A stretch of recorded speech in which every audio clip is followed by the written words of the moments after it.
Good morning, dear students. Today we discussed BSc Part 3rd, Paper 2nd, Nuclear Physics.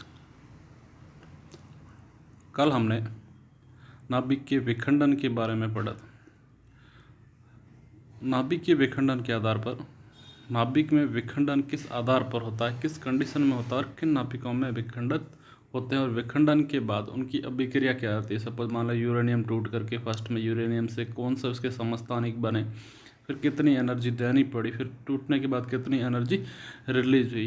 तो ये जो सारी अभिक्रिया है इसको हमने क्या बोला, चैन रिएक्शन। चैन मीन्स एक कड़ी से दूसरी कड़ी में जुड़ते हुए, जैसे पार्टिकल, जैसे हम इसको पार्टिकल को अगर उसको विखंडन की प्रक्रिया को समझने की कोशिश करें तो ये एक द्रव बूंद के आधार पर है। जैसे हमने पहले भी मॉडल के बारे में चर्चा की, उसकी न्यूक्लियस जो है कैसा है, एक द्रव बूंद के समान है। अर्थात उसको हम जैसे जैसे एक्सटर्नल फोर्स लगाते हैं तो उसकी आकृति में विकृत आना शुरू होता है। धीरे धीरे जो आकृति गोलाकार स्फीयर है वो डंबलाकार होना शुरू होता है। डंबलाकार के बाद वो धीरे धीरे उनके पार्टिकल अलग होकर के दो पार्टिकल में अलग अलग मूवमेंट या दो अलग अलग पार्टिकल में, तो हम जैसे जैसे उसके ऊपर एनर्जी अप्लाई कर रहे हैं या एक्सटर्नल फोर्स अप्लाई कर रहे हैं या उसको विखंडित करने की कोशिश कर रहे हैं, तो ये दो चीज़ से होता है कि हम एक तो बाहर से कोई बल आरोपित करके या ऊर्जा दे करके उसको विखंडन किया जाए, दूसरा पार्टिकल जो है वो खुद स्वयं जो है अपने कुछ पार्टिकल त्याग करके और खुद स्वतः विखंडन हो, तब क्या हो। तो फर्स्ट हम यहाँ पर श्रृंखला अभिक्रिया और स्वपोषी श्रृंखला अभिक्रिया के प्रतिबंध। स्वपोषी मीन्स स्वतः विखंडन की प्रक्रिया में कौन से कारक है जो काम करते हैं और उनको विखंडित करते हैं। हम यहाँ यूरेनियम को लेकर के देखते हैं कि न्यूट्रॉन के संघात से, जैसे हम उसको यूरेनियम को तोड़ने की कोशिश करते हैं तो हम क्या करते हैं, उसके ऊपर न्यूट्रॉनों की बौछार करते हैं। तो उन न्यूट्रॉनों से नाभिक जैसे यूरेनियम का विखंडन होता है। इस विखंडन अभिक्रिया की निम्न विशेषता होती है। फर्स्ट यह है दो या दो से अधिक विखंडन उत्पाद में नाभिक का विखंडन, यानी इस प्रक्रिया में फर्स्ट जो होता है जिस पार्टिकल का पेरेंटल या फिर हम कहें पिता जो नाभिक है उससे पुत्री नाभिक में जब वो विखंडन होता है, जिसको हमने डॉटर न्यूक्लियाई और पेरेंट न्यूक्लियाई कहते हैं, तो वो जो मैन है उस उत्पादित होने के बाद जो विखंडित है वो दो या दो से अधिक भागों में विखंडित हो सकता है, तो नाभिक का विखंडन। दूसरा कि भारी नाभिक के विखंडन से उत्पन्न ऊर्जा जो है वो लगभग 200 मेगा इलेक्ट्रॉन वोल्ट होती है प्रति नाभिक के विखंडन में। नाभिक विखंडन अभिक्रिया में द्वितीयक न्यूट्रॉनों का उत्पादन होता है कि हमने एक न्यूट्रॉन किसी यूरेनियम के एक नाभिक के ऊपर गिराया, तब वहाँ से क्रिप्टॉन और बेरिलियम दो पार्टिकल अलग अलग हुए और उनके साथ में 3 न्यूट्रॉन भी एग्जॉस्ट हुए। जैसे हम यहाँ इस इक्वेशन को समझने की कोशिश करें कि हमने एक यूरेनियम पार्टिकल है, यूरेनियम पार्टिकल के ऊपर यानी कि प्रथम पीढ़ी जो है न्यूट्रॉन की, फर्स्ट हमने न्यूट्रॉन लिया, उस न्यूट्रॉन की यूरेनियम के ऊपर बौछार कराई। इस यूरेनियम पार्टिकल में टूट करके दो पार्टिकल अलग अलग हुए जो हमने द्वितीय पीढ़ी न्यूट्रॉन में शो कर रखा। यहाँ से क्या हुआ, इस पार्टिकल के साथ साथ 2 न्यूट्रॉन और शो कर रखे हैं, यानी यहाँ पर एक्चुअल इक्वेशन देखते हैं, हाँ 3 न्यूट्रॉन होते हैं, हमने यहाँ 2 शो कर रखे, 2 न्यूट्रॉन और इसके साथ साथ 2 न्यूट्रॉन और एडजस्ट हुए। इन 2 न्यूट्रॉनों ने, यानी प्रथम पीढ़ी में फर्स्ट एक न्यूट्रॉन था, उसने यूरेनियम को तोड़ करके 2 अलग अलग यूरेनियम के पार्टिकल, उनके साथ साथ 2 और न्यूट्रॉन निकले। ये न्यूट्रॉन जो है सेकंड पार्ट वाले किसमें हो गए, सेकंड जनरेशन के न्यूट्रॉन हो गए। ये सेकंड जनरेशन के न्यूट्रॉन फिर से यूरेनियम नाभिक के ऊपर अटैक करते हैं और नाभिक को तोड़ते हैं। तब तृतीय पीढ़ी में, यानी प्रथम पीढ़ी में 1 न्यूट्रॉन था, तृतीय पीढ़ी में 2 न्यूट्रॉन थे और तृतीय पीढ़ी तक आते आते ये 2 यूरेनियम परमाणुओं को नाभिक को तोड़ करके फिर से 4 न्यूट्रॉन बनते हैं। 4 न्यूट्रॉन के बाद फिर से नेक्स्ट पीढ़ी में यानी फोर्थ जनरेशन में हम जाए तो ये 4 नाभिक जो है फिर से 4 यूरेनियम नाभिकों को तोड़ते हैं और यहाँ पर 8 न्यूट्रॉन, यानी कि एक बार अभिक्रिया शुरू होने के बाद प्रथम पीढ़ी, सेकंड, थर्ड और फोर्थ जनरेशन तक आते आते कंटिन्यूसली यूरेनियम जो है वो टूटता जा रहा है और कंटिन्यूसली न्यूट्रॉनों की संख्या में इंक्रीज हो रहा है। यानी कि यहाँ पर एक श्रृंखला बन रही है जो हर पीढ़ी अपने जिस पीढ़ी में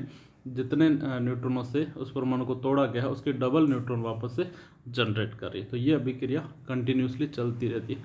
इन अभिक्रियाओं को नियंत्रित और अनियंत्रित कैसे किया जा सकता है, या फिर ये जो कंटिन्यूसली एक पीढ़ी में यानी एक न्यूट्रॉन के बाद एक यूरेनियम को तोड़ने के बाद उसको कंटिन्यूसली ये एक श्रृंखला बना देते हैं और ये कंटिन्यू चलता रहता है। तो उपरोक्त विशेषण से ये स्पष्ट है कि न्यूट्रॉन भारी नाभिक से संघात करके उसे विखंडित कर देता है तथा कुछ न्यूट्रॉन निकलते हैं। प्रत्येक नाभिक के विखंडन से 2 से अधिक लगभग 2.5 न्यूट्रॉन प्राप्त होते हैं, अर्थात यूरेनियम के 100 नाभिकों के विखंडन से लगभग 250 न्यूट्रॉन प्राप्त होते हैं। जब ये न्यूट्रॉन समीप के अन्य न्यूट्रॉनों से टक्कर करते हैं तो अनुकूल परिस्थितियों में इनका भी विघटन कर देते हैं, अर्थात प्राप्त न्यूट्रॉनों की संख्या और बढ़ जाती है और अधिक नाभिकों का विघटन करते हैं। यह अभिक्रिया प्रारंभ होने पर स्वतः चलती रहती है, तो अत्यधिक तीव्र गति से प्रकृति करती है। इस प्रकार की अभिक्रिया को हमने श्रृंखला अभिक्रिया कहा, जो उपरोक्त चित्र में हमने दर्शा रखा है। यूरेनियम की श्रृंखला अभिक्रिया एक संभावित प्रक्रिया है, परंतु व्यावहारिक रूप से स्वपोषी श्रृंखला अभिक्रिया एक कठिन प्रक्रिया है। इसमें निम्न समस्या आती है जिनका निराकरण आवश्यक है। फर्स्ट क्या है, जो इनमें इस स्वपोषी या फिर इस विखंडन अभिक्रिया में जो कारक है, इनको प्रभावित करने वाले कारक, यानी जो इन अभिक्रिया को प्रैक्टिकली नहीं होने दे पा रहे। फर्स्ट कारक है यूरेनियम को समृद्ध करना, एनरिचमेंट ऑफ यूरेनियम। प्राकृतिक यूरेनियम में 3 समस्थानिक है, U235, 234 और 238, जिनका प्रतिशत जो है बाहुल्य अनुपात में 0.006%, 0.71% और 99.28%, यानी कि सबसे प्रचुर मात्रा में जो है वो क्या है, यूरेनियम 238, जबकि नगण्य मात्रा के बराबर है वो है यूरेनियम 234, जो प्रकृति में नहीं पाया जाता। तो वातावरण में उपस्थित न्यूट्रॉन यूरेनियम 235 तथा यूरेनियम 238 के नाभिकों से ही टक्कर करते हैं और इनका विघटन होता है। यूरेनियम 238 का नाभिक विघटन तब भी होगा जब संघात करने वाले न्यूट्रॉनों की ऊर्जा लगभग 1 मेगा इलेक्ट्रॉन वोल्ट से अधिक होगी, जबकि यूरेनियम 235 नाभिक को 0.25 इलेक्ट्रॉन वोल्ट ऊर्जा के न्यूट्रॉन द्वारा संघात कराकर विघटित किया जा सकता है, अर्थात इस अभिक्रिया में उत्पादित न्यूट्रॉनों की ऊर्जा 1 मेगा इलेक्ट्रॉन वोल्ट से कम होती है। इस कारण यूरेनियम श्रृंखला अभिक्रिया स्वपोषी या सेल्फ सस्टेन्ड नहीं हो सकती, क्योंकि प्राकृतिक यूरेनियम से 238 के विखंडन के प्राप्त ऊर्जा जो है न्यूट्रॉनों के पास नहीं होती। यूरेनियम 235 की मात्रा भी कम होती है, इनका विखंडन संभव नहीं है, अर्थात यूरेनियम में श्रृंखला अभिक्रिया को स्वपोषी बनाए रखने के लिए यूरेनियम 235 समस्थानिकों को समृद्ध करना पड़ेगा या इनकी संख्या प्रचुर मात्रा में लेनी पड़ेगी, अर्थात विखंडन अभिक्रिया की प्रायिकता में वृद्धि हो सकती है जब यूरेनियम 235 हमारे पास समृद्ध पाया जाए। नेक्स्ट सेकंड है क्रिटिकल मास, क्रांतिक द्रव्यमान।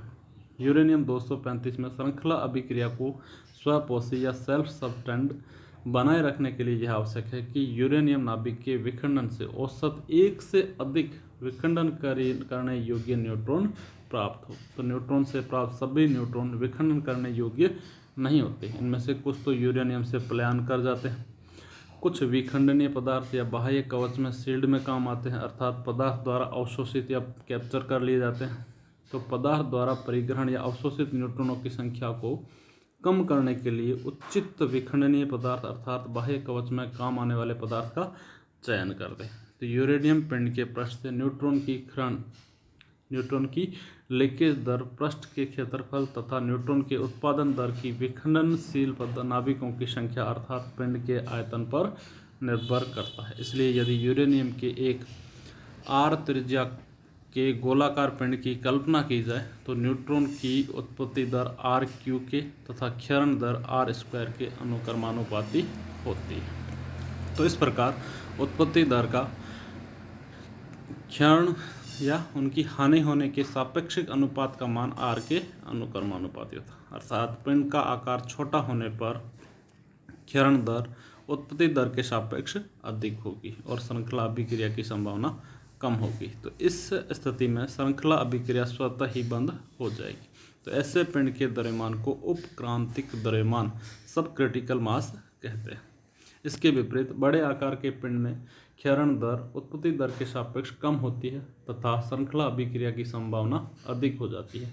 इस स्थिति में श्रृंखला अभिक्रिया स्वपोषी हो जाती है। ऐसे पिंड के द्रव्यमान को अतिक्रांतिक द्रव्यमान यानी ओवर क्रिटिकल मास कहते हैं, अर्थात यूरेनियम पिंड के उस न्यूनतम द्रव्यमान को जिसमें श्रृंखला अभिक्रिया निर्विघ्न संपन्न होती हो क्रांतिक द्रव्यमान कहलाता है। तो विखंडन के क्रांतिक द्रव्यमान वाले प्रतिबंध को गुणन कारक के द्वारा भी निरूपित किया जा सकता है। थर्ड पॉइंट है गुणन कारक या मल्टीप्लिकेशन फैक्टर। गुणन कारक न्यूट्रॉनों की एक पीढ़ी से दूसरी पीढ़ी की संख्या में कौन से न्यूट्रॉन है जो श्रृंखला अभिक्रिया को या स्वतः अभिक्रिया को प्रभावी रूप से चला सके। अर्थात गुणन कारक के किसी दिए गए न्यूट्रॉन पीढ़ी में उपस्थित न्यूट्रॉनों की संख्या तथा इससे पूर्वोत्तर न्यूट्रॉन पीढ़ी में उपस्थित न्यूट्रॉनों की संख्या के अनुपात के बराबर होती है।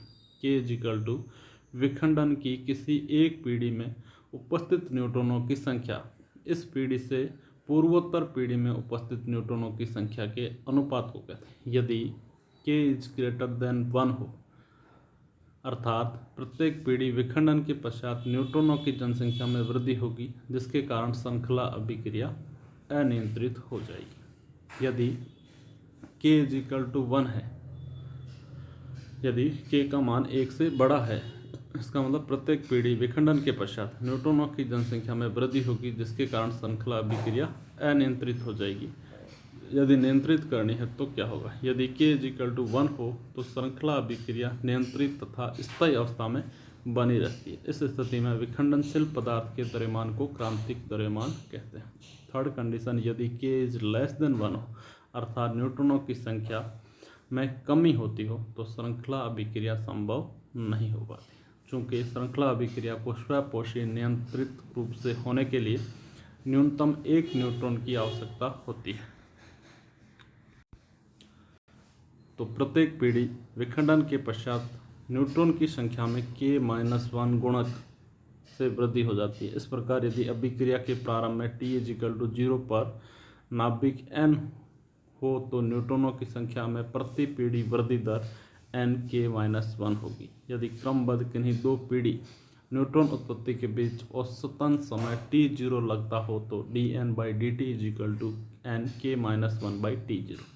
समाकलन करने पर log n = k-1 t0 + c। प्रारंभ में t = 0 पर n = n0, then c = log n0, then n = n0 exponential k-1 t/t0।